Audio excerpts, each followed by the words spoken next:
Bismillahirrahmanirrahim. Assalamualaikum warahmatullahi wabarakatuh. Waalaikumsalam warahmatullahi wabarakatuh. Hari ini kita kembali dalam podcast Otak Bercerita dengan tema permasalahan judi online. Pertama-tama saya perkenalkan narasumber kita hari ini. Yang pertama dari Dinas Sosial, dihadiri langsung oleh Kabid Pemberdayaan Sosial. Terima kasih Kanda sudah hadir sore ini. Kemudian yang kedua dari Sekolah Tinggi Ilmu Kesehatan Indonesia Jaya, STIK IJ, bersama langsung dengan Ketua STIK IJ.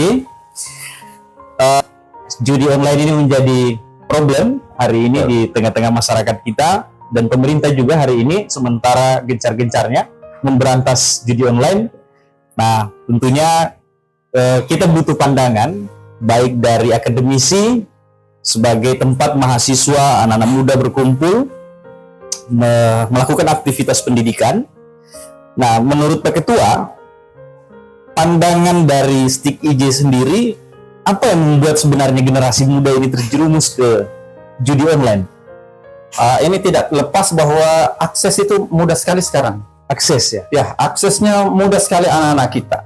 Nah, sehingga karena kemudahan ini, maka kalau kami dari pihak akademisi atau pihak pendidikan sebenarnya berharap bahwa dengan adanya kemudahan ini, tapi anak-anak kita itu perlu ada yang namanya pendampingan.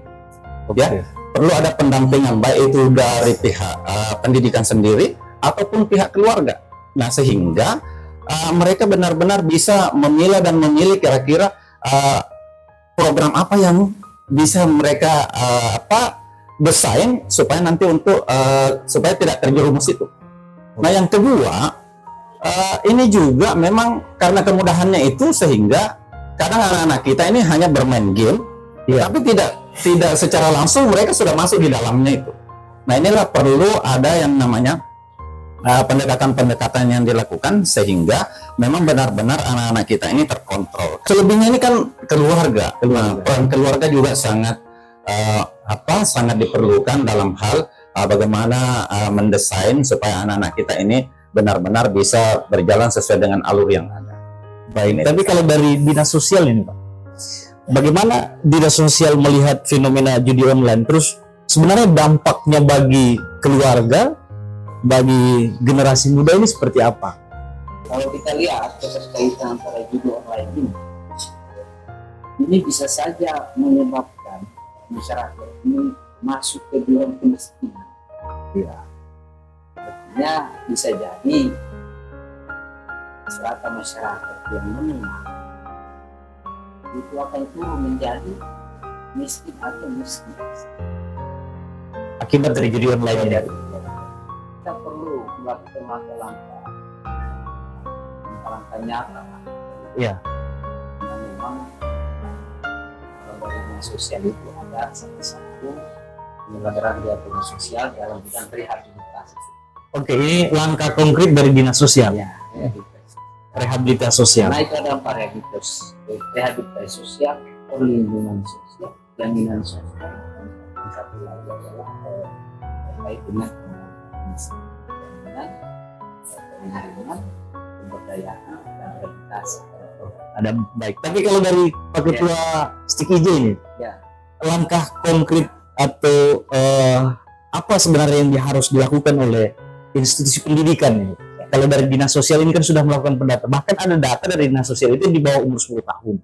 Ya. Nah, kalau dari institusi pendidikan sendiri, Pak Ketua. Ya, jadi kalau dari institusi pendidikan, Pak, ini sudah mulai kita mendesain sekarang itu bahwa mahasiswa sekarang bukan hanya kita berkeinginan bahwa dia di satu sisi nilainya bagus, pintarnya, tapi harus dia berkarakter. Pendidikan karakter sudah harus benar-benar dimasukkan. Nah, kalau terjadi pendidikan karakter, tentu banyak elemen yang harus bekerja di dalamnya. Termasuk itu pendekatan keagamaan sudah harus didesain gitu ya, anak-anak kita didesain. Kenapa? Kita berkeinginan benar bahwa begitu masuk anak-anak kita nanti pendidikan karakternya bagus, maka anak-anak yang dihasilkan itu adalah anak-anak memang yang benar berkompetensi, yang kita siapkan untuk mengambil tongkat estafet kepemimpinan. Nah, itu yang kita inginkan ke depannya. Nah, kemudian memang juga sudah harus dipikirkan, dan ini juga pemerintah sudah pikirkan ini, bahwa di kampus sekarang itu ada yang namanya itu Satgas PPKPT.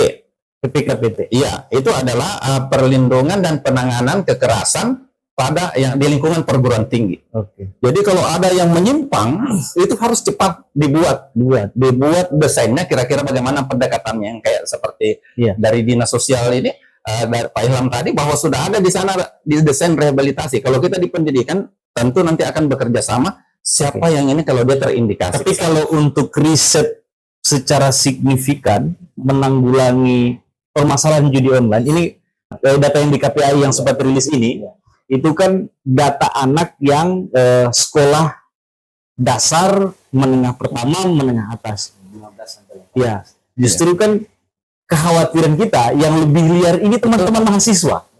Betul. Yang susah untuk dikontrol ini teman-teman mahasiswa. Kalau siswa ini masih agak fleksibel untuk dikontrolnya. Nah, sudah ada belum riset yang terkait persoalan itu di institusi pendidikan? Kalau secara ini ya, kalau risetnya penelitian yang berkaitan dengan itu, memang kami sudah mendesainnya sekarang itu adalah bahwa setiap riset itu memang benar-benar karena pergeseran sekarang ini Pak. Kalau dulu istilah kampus merdeka, sekarang istilahnya kampus berdampak. Kampus berdampak. Iya Pak. Jadi menteri kita yang baru di desainnya adalah kampus berdampak. Nah sehingga dengan kampus berdampak, bagaimana kita mau menghasilkan nanti anak-anak kita yang bisa berdampak ke masyarakat. Kalau memang dasarnya ini yang rusak di sini, nah sehingga kita selalu mendesainnya itu adalah bahwa setiap hasil-hasil riset, hasil penelitian harus memang benar-benar bisa menghasilkan sesuatu nanti di tengah-tengah masyarakat. Ini yang kita sudah desainnya untuk lingkungan kampus. Entah itu nanti dia masuk di program KKN misalnya. Nah, yang seperti sekarang ini ada di program KKN. Baik, kalau dari dinas sosial sendiri Pak, apa langkah konkret untuk mendukung pemberantasan judi online ini sejauh ini sampai di mana? Terus terang aja bahwa judi online ini belum kita tangani secara khusus. Secara khusus karena memang ini masih barangkali ya masih baru ya. Yang bisa kita lakukan ke depan adalah pemberdayaan. Ya. Pemberdayaan. Korban judi online harus dilakukan pemberdayaan. Nah, kalau dari dunia kampus nih, Pak Ketua, sejauh mana Pak Ketua melihat komitmen pemerintah dalam pandangan yang Pak Ketua melakukan pemberantasan judi online? Kalau kami dari pihak pendidikan harus memberi apresiasi karena ini secara tidak langsung Kepres 21 2024 tentang Satgas pemberantasan judi online ini kan ini bahwa ini sudah bentuk keinginan pemerintah untuk memberantas itu. Bahkan situs-situs kan banyak. Ini yang dirilis tadi ini bahwa ada 1.300-an sekian akun yang diblokir gitu ya. Namun demikian kita tidak boleh lepas tangan bahwa pemerintah sudah berusaha begini, tapi kampus juga harus hadir di sana dalam bentuk apa itu memberi dukungan penuh bahwa ini adalah usaha pemerintah. Kita kampus ini harus benar-benar membackup dari bawah ini bahwa ini adalah usaha pemerintah yang harus benar-benar kita lihat bahwa ini tujuannya adalah bagaimana itu menghindari yang namanya loss generasi. Ini yang paling kita takut, loss generasi. Orangnya ada, tapi karena korban judi online yang seperti dari Bapak Dinas Sosial tadi menyampaikan bahwa orangnya ada tapi dia sudah miskin. Nah kalau miskin kan banyak sepupunya ini. Kalau dia sudah miskin, nah sudah dekat-dekat mencuri, karena model dekat-dekat kejahatan, narkoba, pokoknya dekat-dekat semua. Ya. Nah ini yang kita harus benar-benar melihat bahwa upaya pemerintah ini harus lintas sektor, tidak boleh lagi hanya satu pihak saja, tapi harus lintas sektor, harus kita pikirkan, termasuk kampus di dalamnya. Nah yang kedua, saya berharap kampus ini bisa dijadikan sebagai wadah sebenarnya. Ya. Wadah tempat bagaimana itu benar-benar membina anak-anak kita, menyiapkan sebagai pemimpin-pemimpin ke depan.